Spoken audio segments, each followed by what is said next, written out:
One question at the kitchen table set off a chain reaction. Conversations gave way to distance. Distance turned into action. Behind the calm exterior hid calculation. And beneath that calculation, strategy. Because real revenge isn't loud.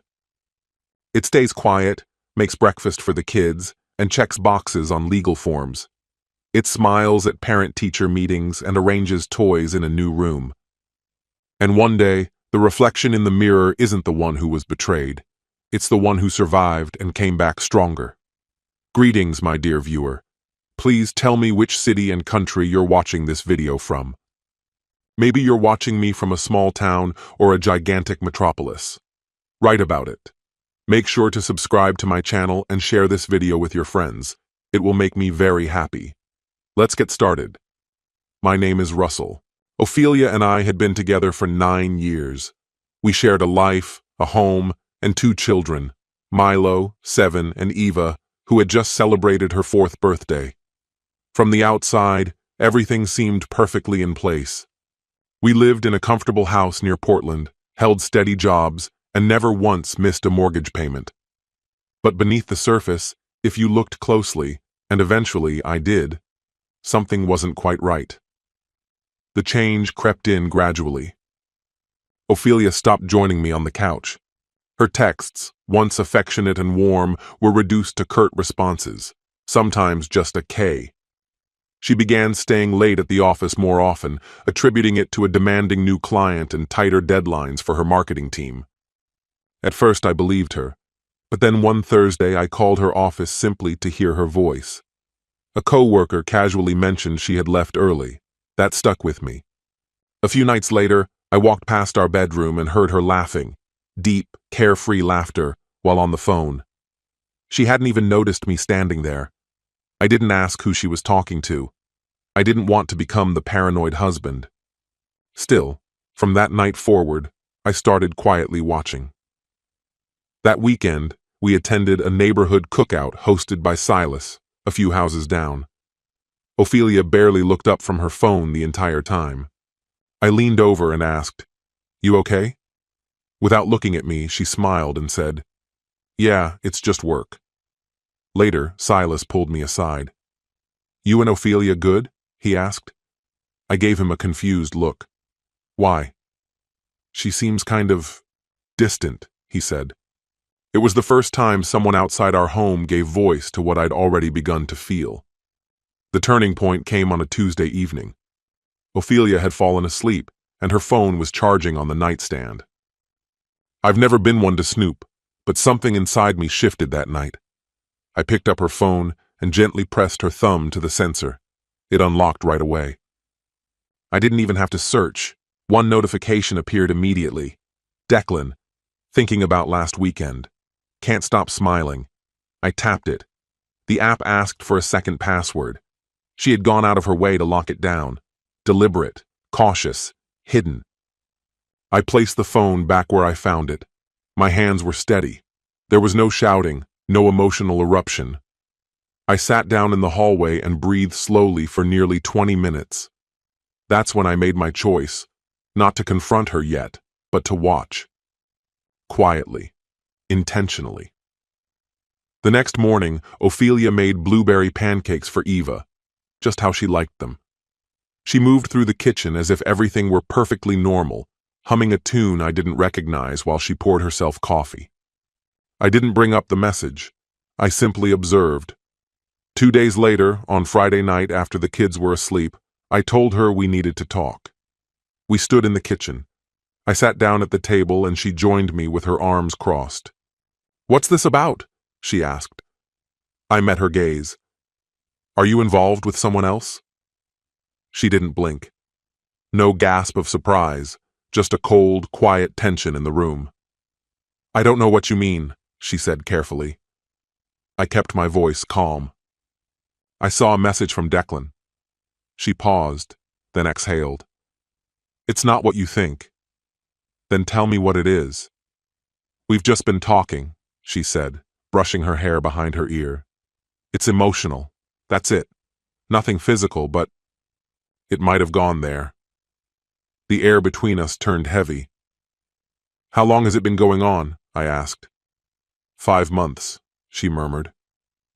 I gave a slow nod. Is that why you've been so withdrawn? She looked away. I haven't felt like your wife in a long time, Russell. You're always busy, always tired.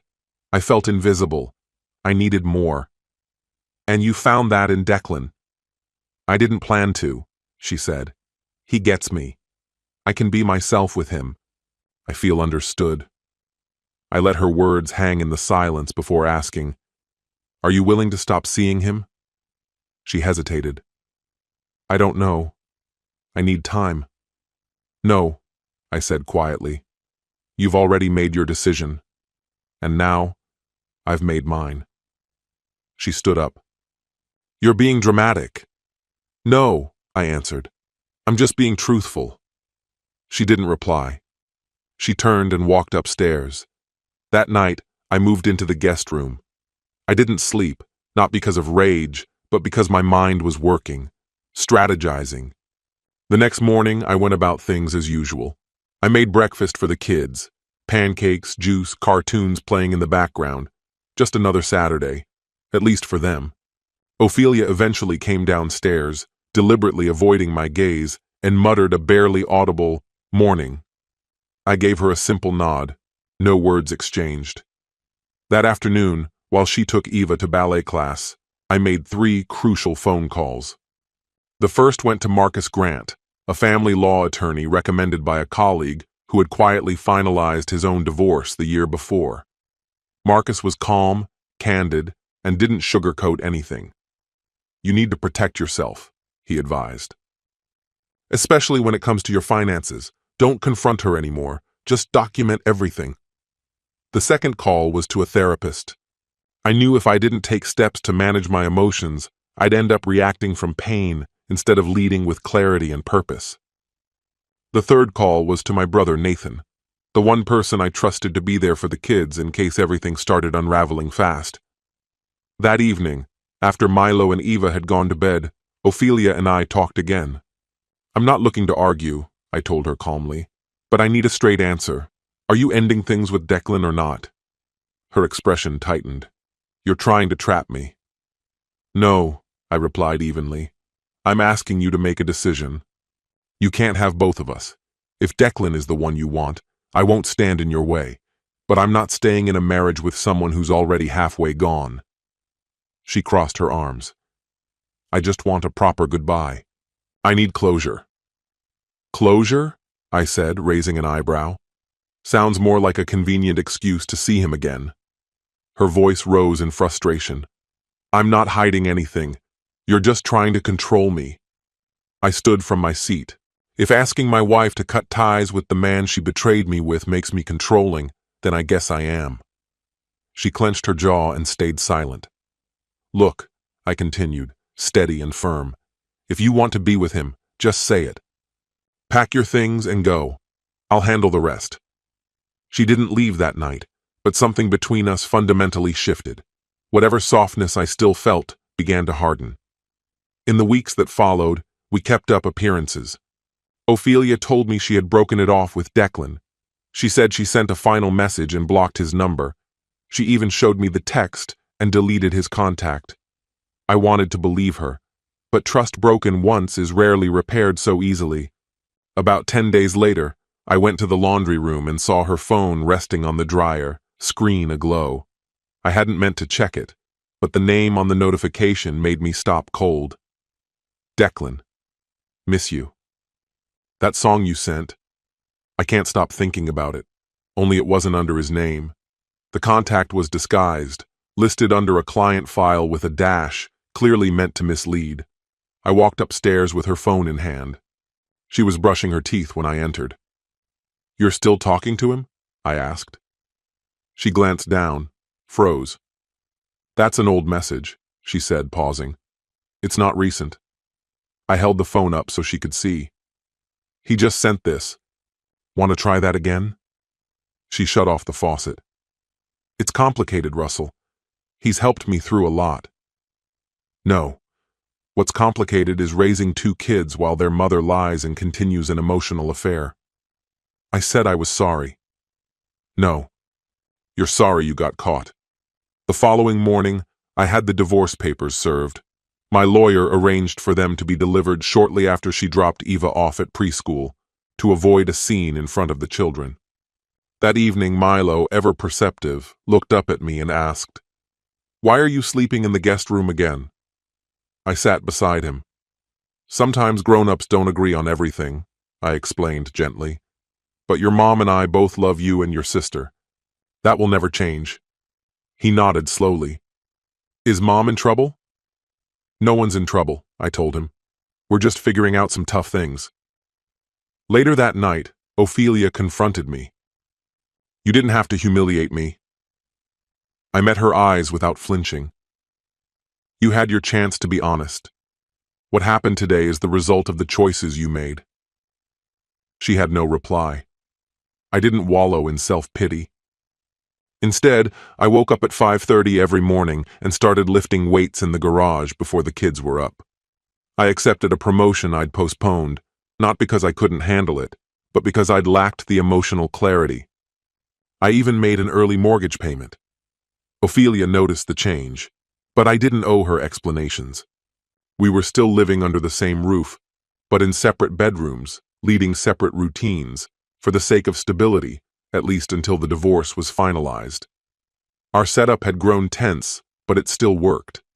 We took turns preparing meals, kept things civil around the kids, and mostly texted, even when we were in the same space.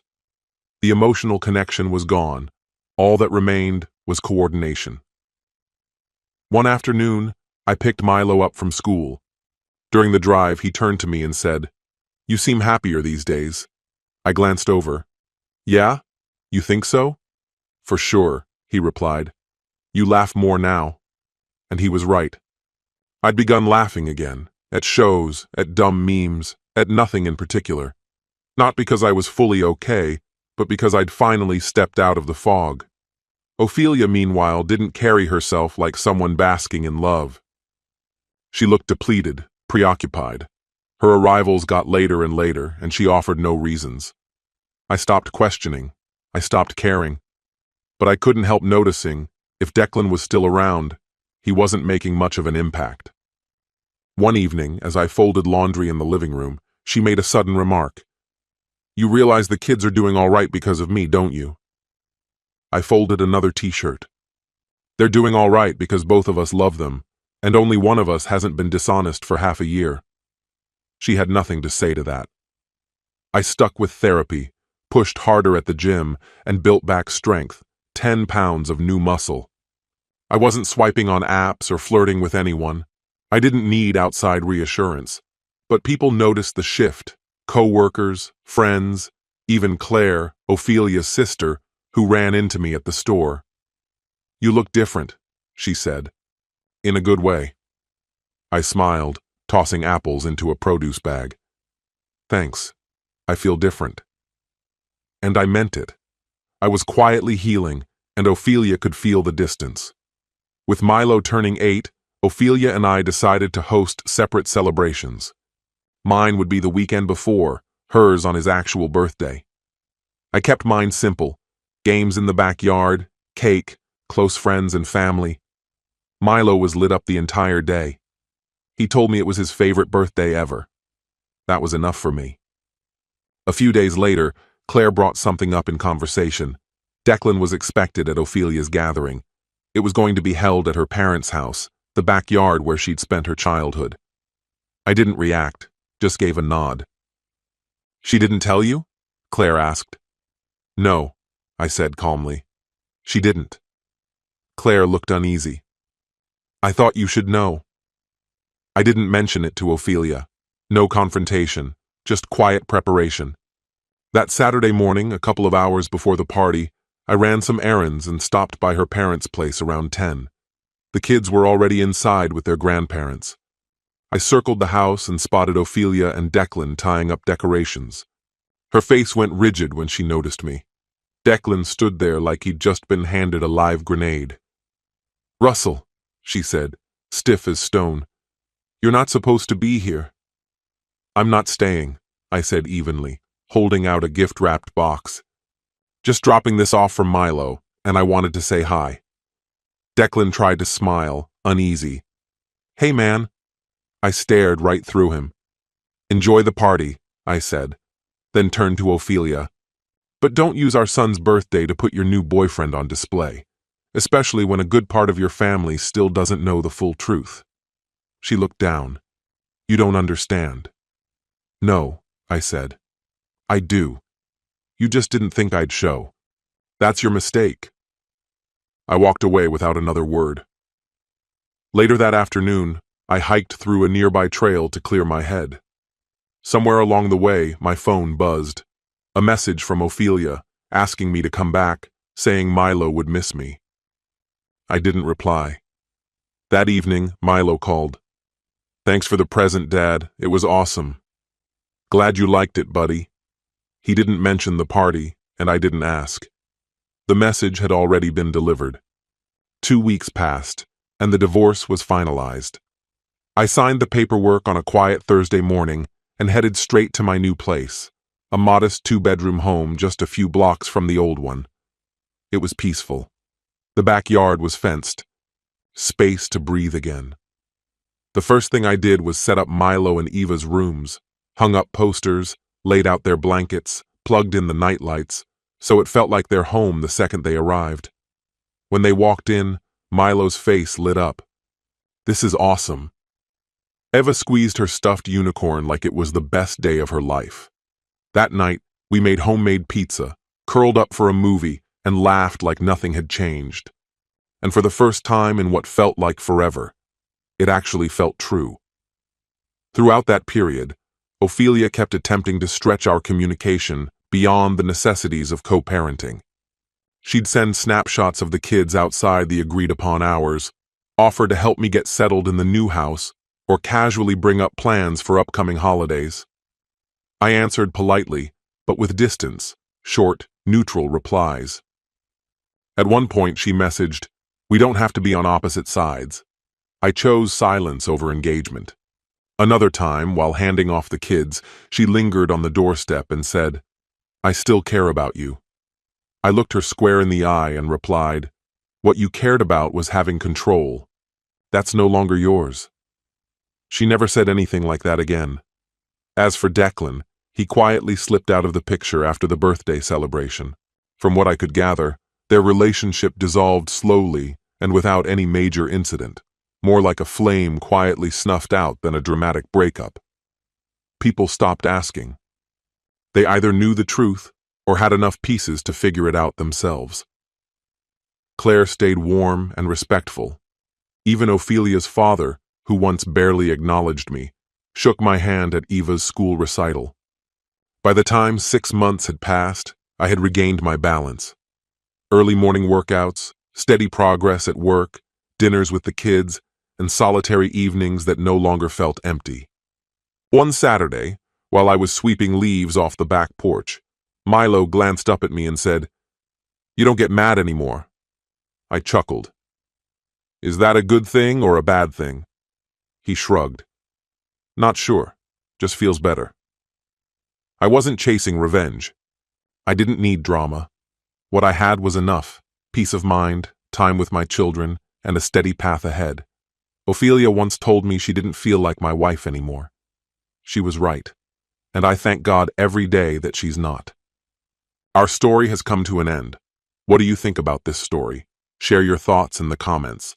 And if you enjoyed the way I tell stories, head over to my channel and check out my other videos. May the force be with you. See you soon, my friend.